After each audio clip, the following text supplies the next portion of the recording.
You ask Tiger to solve. This deals with linear equations with one unknown. The final result is t equals 4. Let's solve it step by step. Group all constants on the right side of the equation. Subtract 16 from both sides. Simplify the arithmetic.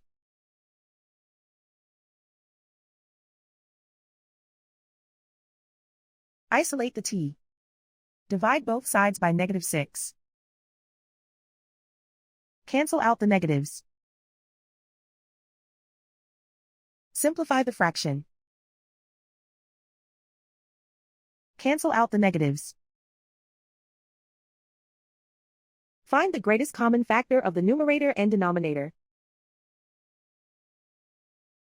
Factor out and cancel the greatest common factor. And so the final result is t equals 4.